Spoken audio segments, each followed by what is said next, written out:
Today on Power ng Pinoy, we'll meet with Ben Pimentel, a former journalist with the San Francisco Chronicle, and now a technology journalist with MarketWatch. Plus, we'll share with you our coverage about the Million People March in Luneta, as well as our recent Power ng Pinoy relief efforts for the Typhoon Yolanda victims, with today's host, Anthony Rivero.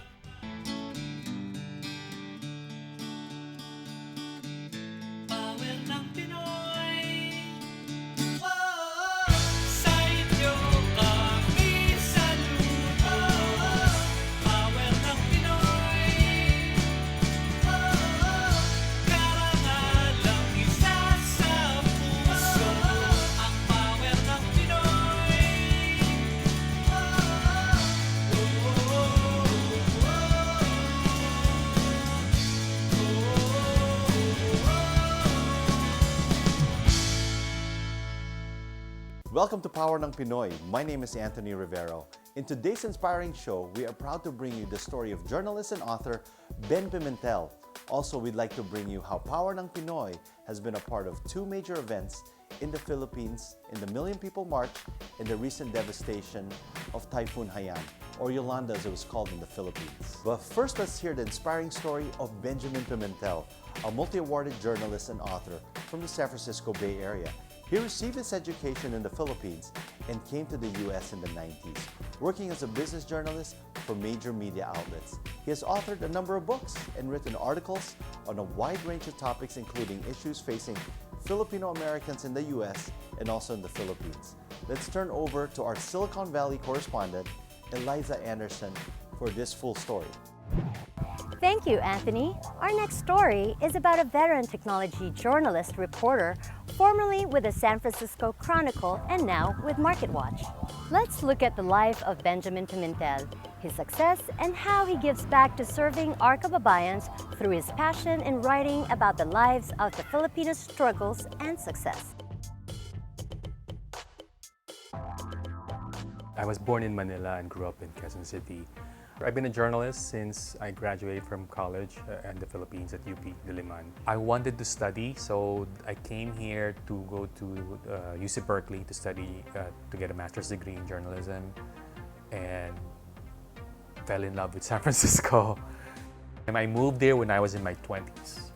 So that was tough because parang emotionally and yung adjustment from the Philippines to moving here. How did Ben get his start working with the San Francisco Chronicle? It was a 2-year program. After the first year, I got an internship, so I worked for the Seattle Times for a summer. And then after that, when I finished, I got an internship at the San Francisco Chronicle, which became a full-time job.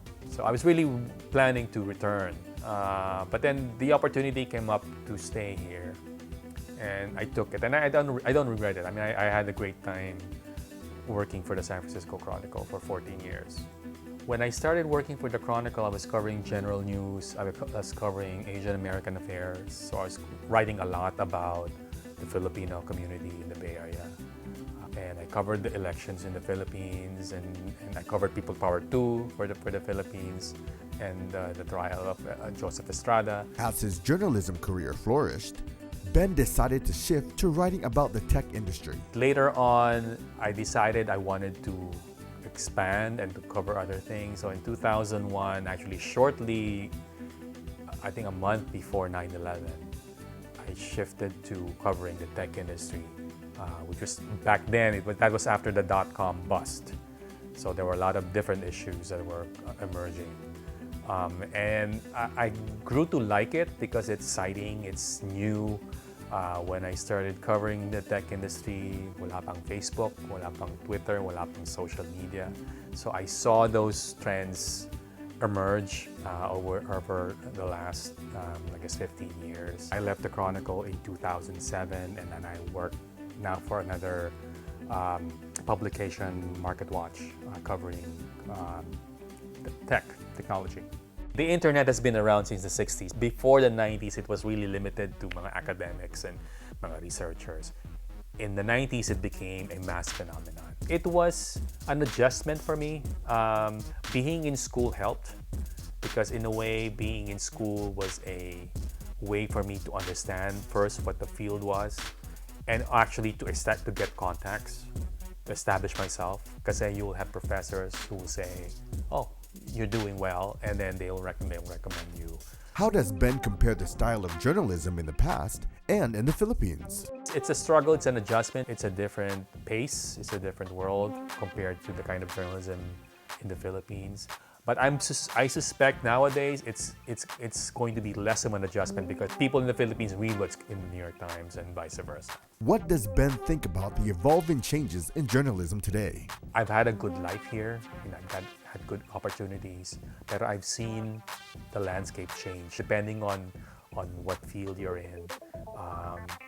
Marami kang mga dadaanan struggles. Definitely for journalists, it's much tougher now because the industry really went through a lot of a painful transition with the web.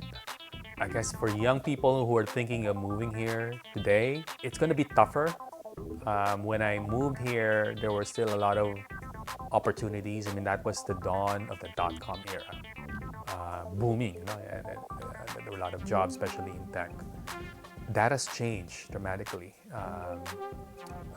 in terms of opportunities for young people. I think there are a lot of more opportunities now in Asia, including the Philippines. He's an award-winning author that wrote a book called Mga Guerrilla sa Powell Street, a novel about the plight of Filipino World War II veterans in San Francisco.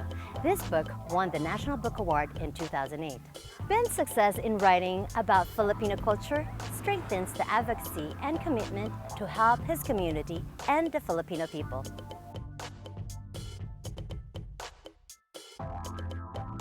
Aside from writing for news publications, Ben is also an author of several books. And I've been writing since high school. My first book was published in the Philippines, but it was republished in 2006 in Manila. It's called UG, An Underground Tale. And it's a biography of Edgar Hobson, who was one of the activists who opposed the Marcos dictatorship in the 70s and 80s and was killed in 1982. I spent my first 2 years out of college working for a small magazine called Midweek and writing this book. So that was a good way for me to give back. It's a story that people didn't know about, or a few people knew about, and it's a story that's important even today, given that a lot of young people, young Filipinos have probably never heard of what happened during those years.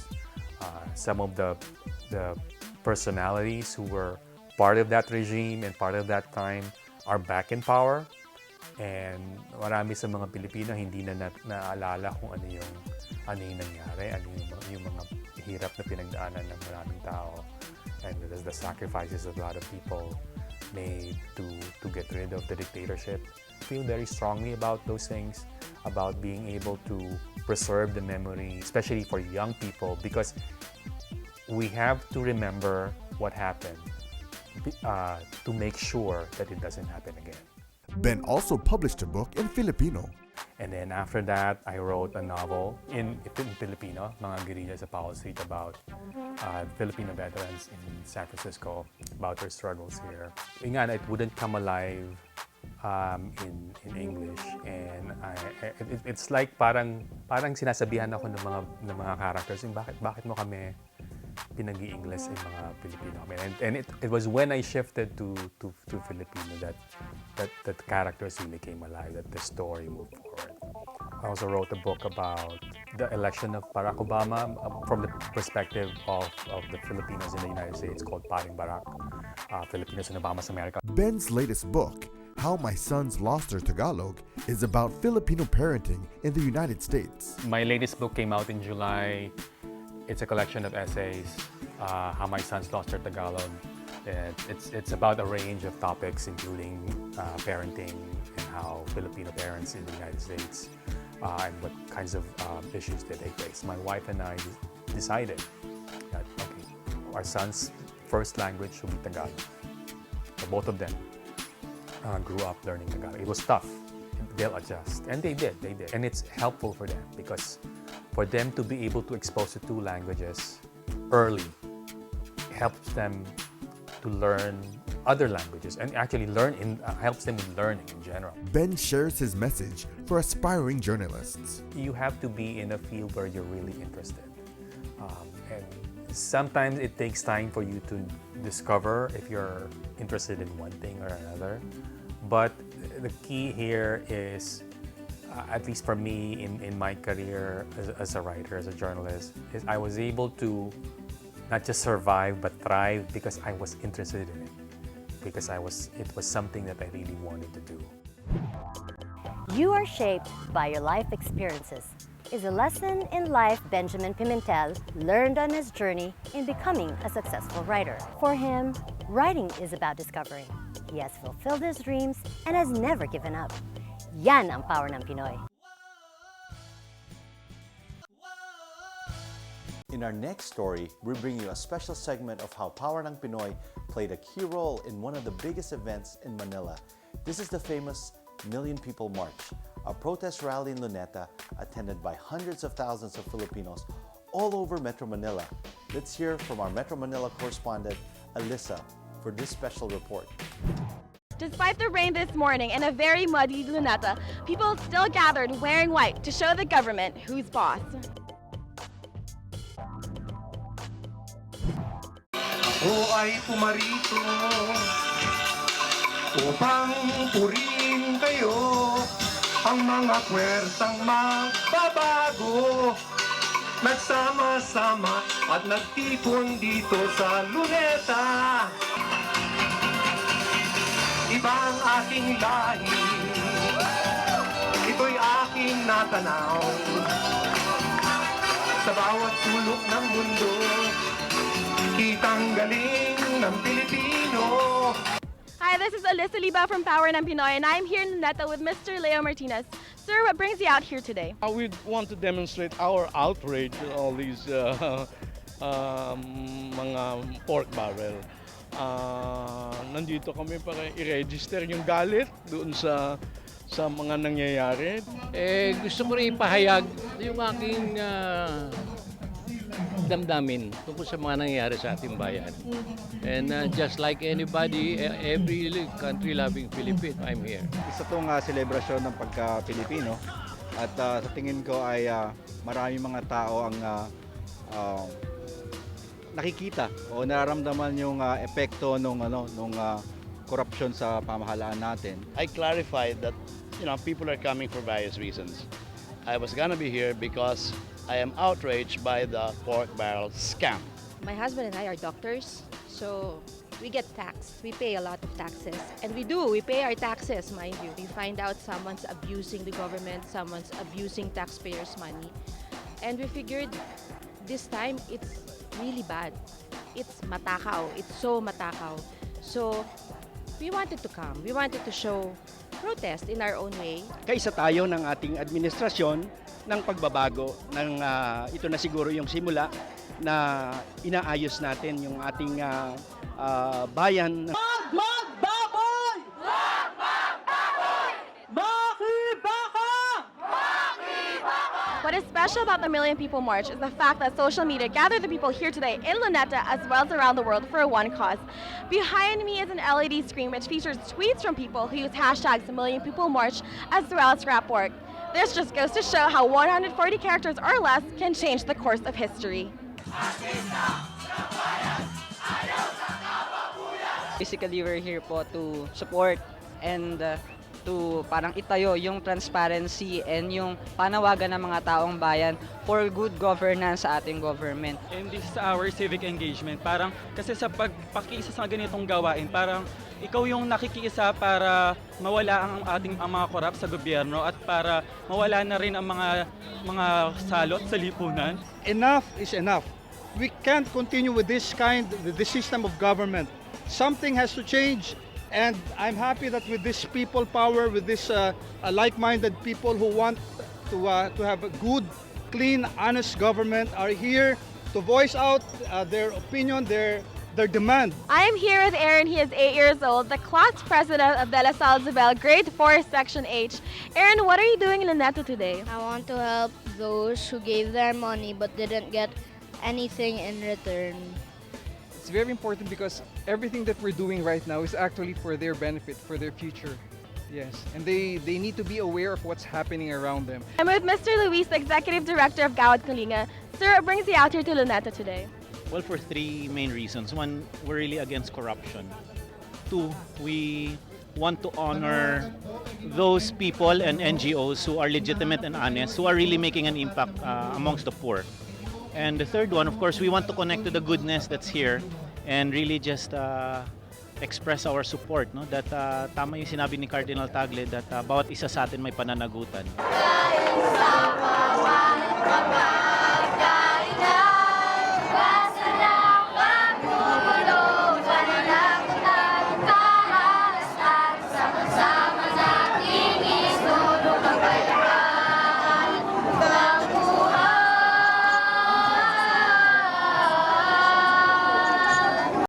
As the Million People March comes to an end, people are walking away more hopeful than ever. Without a doubt, the Filipinos are still united. Yan ang power ng Pinoy. On November 9, 2013, Super Typhoon Haiyan struck and devastated central Philippines, claiming the lives of thousands of Filipinos. Although the typhoon has hit the area in just a matter of a few hours, its impact is so great that lives were forever changed. Many nations around the world have sent their overwhelming support, and kababayans across the globe have also joined in unity to raise funds to help the victims. As a part of our advocacy to help our community, Power ng Pinoy organized a relief drive from November 16 to November 23rd.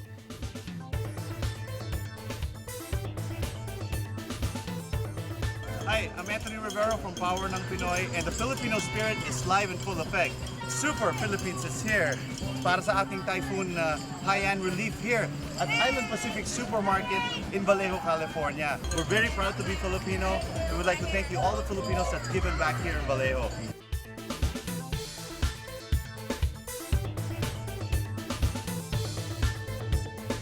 We were able to collect a total of 165 boxes from San Jose, Union City, and Vallejo, California, with around 50 volunteers donating their time and effort for the cause. So ito po ay ginagawa namin as part of the Power ng Pinoy advocacy to help our fellow kababayan sa Pilipinas. Actually, magandang event na to.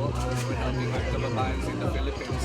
And for 1 week, we're doing fly rings para ma-inform yung mga kababayan na mag-donate para sa mga kababayan sa Pilipinas. It's my country and it feels good to help. We feel really good. I'm having lots of fun. Nice kung kahit ano lang maitulong sa inyo. We feel your pain. Gumagawa po kami ng paraan dito sa Amerika para sa inyong lahat. Minamahal po namin kayo at pinagdarasal po namin kayong lahat. We're praying that na makabangon uli kayo. Kaya gumagawa po kami ng tulong dito sa California.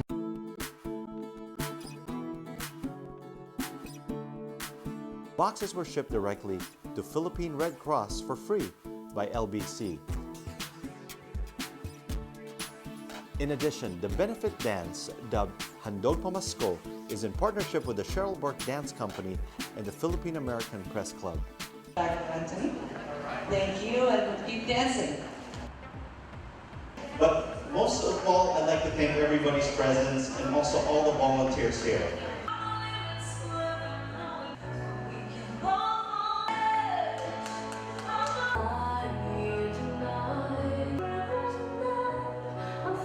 This event is to help raise monetary donation, again, to benefit the typhoon victims back home.